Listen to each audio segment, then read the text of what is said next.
the ingenious design of the aluminum beverage can. Every year, nearly 500 billion of these cans are manufactured. That's about 15,000 per second. So many that we overlook the can's superb engineering.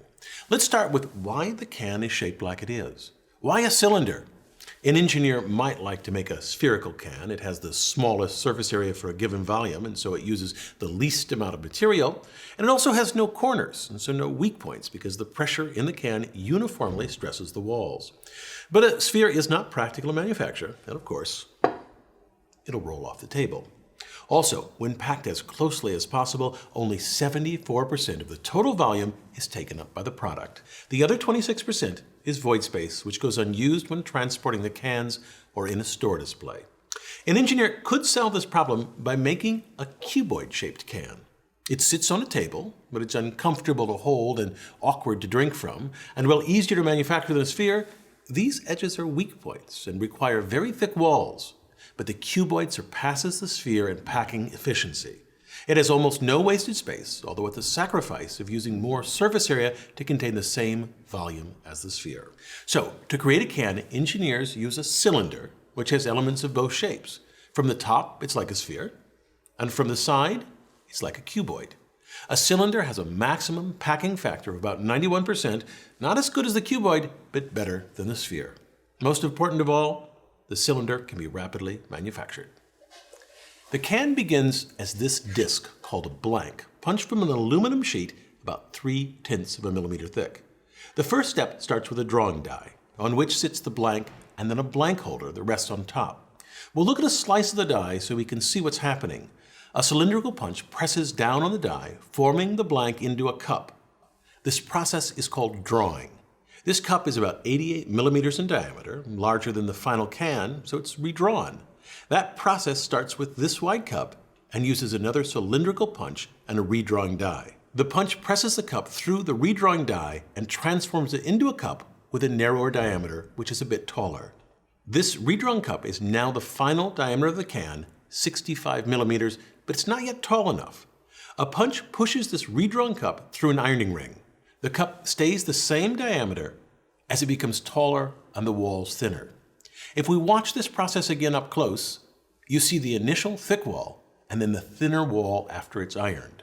Ironing occurs in 3 stages, each progressively making the walls thinner and the can taller.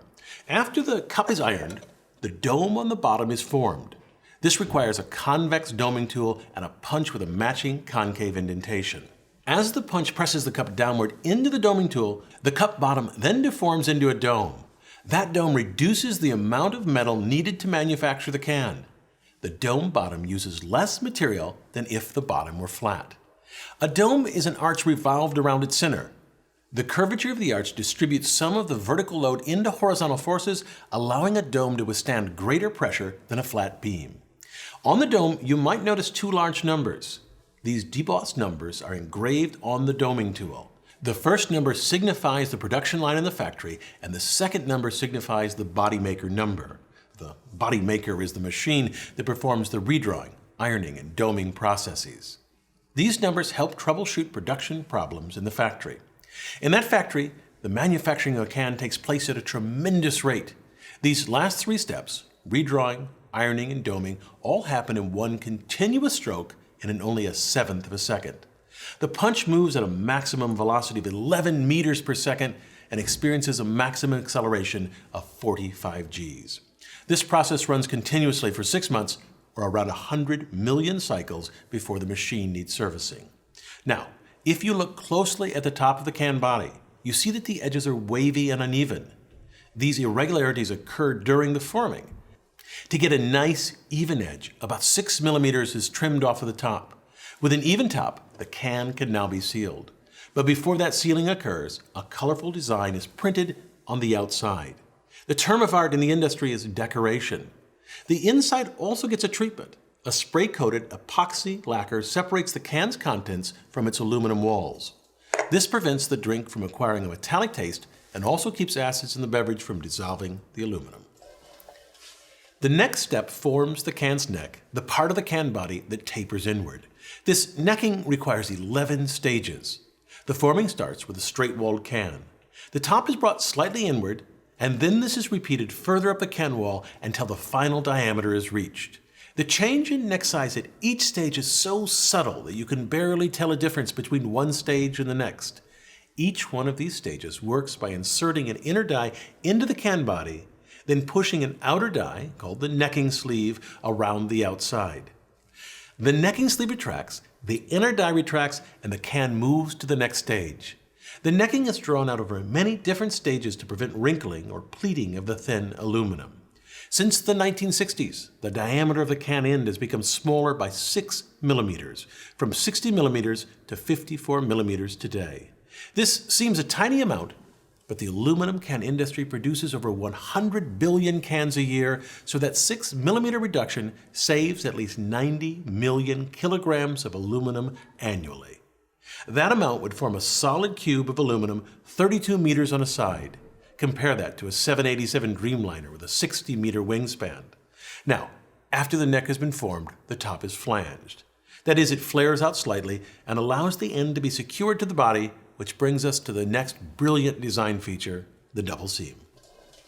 On older steel cans, manufacturers welded or soldered on the ends. This often contaminated the can's contents. In contrast, today's cans use a hygienic double seam, which can also be made faster. This can is cut in half so you can see the cross-section of the double seam. To create this seam, a machine uses two basic operations. The first curls the end of the can cover around the flange of the can body. The second operation presses the folds of the metal together to form an airtight seal. While the operations themselves are simple, they require high precision. Parts misaligned by a small fraction of a millimeter cause the seam to fail. In addition to the clamping of the end and can body, a sealing compound ensures that no gas escapes through the double seam. The compound is applied as a liquid, then hardens to form a gasket. The end, attached immediately after the can is filled, traps gases inside the can to create pressures of about 30 psi or 2 times atmospheric pressure. In soda, carbon dioxide produces the pressure. In non-carbonated drinks like juices, nitrogen is added. So why is a beverage can pressurized? Because the internal pressure creates a strong can despite its thin walls. Squeeze a closed, pressurized can, it barely gives. Then, squeeze an empty can. It flexes easily, the can walls are thin, only 75 microns thick, and they're flimsy. But the internal pressure of a sealed can pushes outwards equally and so keeps the wall in tension. This tension is key. The thin wall acts like a chain. In compression, it has no strength, but in tension, it's very strong. The internal pressure strengthens the cans so that they can be safely stacked. A pressurized can easily supports the weight of an average human adult.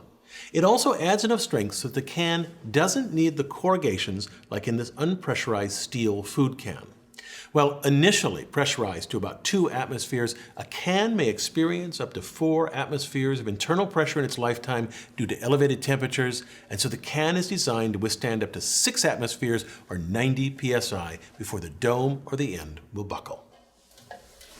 Why is there a tab on the end of the can? It seems a silly question. How else would you open it? But originally, cans didn't have tabs. Very early steel cans were called flat tops for pretty obvious reasons. You use a special opener to puncture a hole to drink from and a hole to vent. In the 1960s, the pull tab was invented so that no opener was needed. The tab worked like this. You lift up this ring to vent the can and pull the tab to create the opening. Easy enough, but now you've got this loose tab. The cans ask you to, please don't litter, but sadly these pull tabs got tossed on the ground where the sharp edges of the tabs cut the bare feet of beachgoers or they harmed wildlife. So the beverage can industry responded by inventing the modern stay-on tab. This little tab involved clever engineering. The tab starts as a second-class lever. This is like a wheelbarrow because the tip of the tab is the fulcrum and the rivet the load. The effort is being applied on the end. But here's the genius part. The moment the can vents, the tab switches to a first-class lever, which is like a seesaw, where the load is now at the tip and the fulcrum is the rivet. You can see clearly how the tab, when working as a wheelbarrow, lifts the rivet. In fact, part of the reason this clever design works is because the pressure inside the can helps to force the rivet up, which in turn depresses the outer edge of the top until it vents the can, and then the tab changes to a seesaw lever. Looking from the inside of the can, you can see how the tab first opens near the rivet.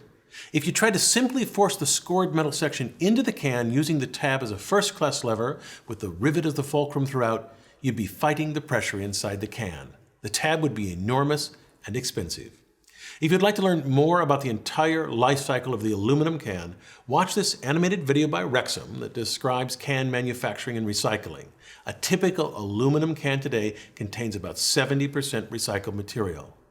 Also, Discovery's How It's Made has some great footage of the manufacturing machinery. Here are 2 different stepwise animations of the entire can forming process. And lastly, these are 2 detailed animations of the cup drawing and redrawing processes. The aluminum beverage can is so ubiquitous that it's easy to take for granted. But the next time you take a sip from one, consider the decades of ingenious design required to create this modern engineering marvel. I'm Bill Hammack, the Engineer Guy. Thanks to Rexam for providing us with aluminum cans in various stages of production, and thank you very much to the advanced viewers who sent detailed and useful responses for this video. We read every single comment. If you'd like to help out as an advanced viewer, check out engineerguy.com/preview. You can see upcoming projects and behind-the-scenes footage. For example, you can see early drafts of this beverage can video, and you can sign up to become an advanced viewer. Thanks again.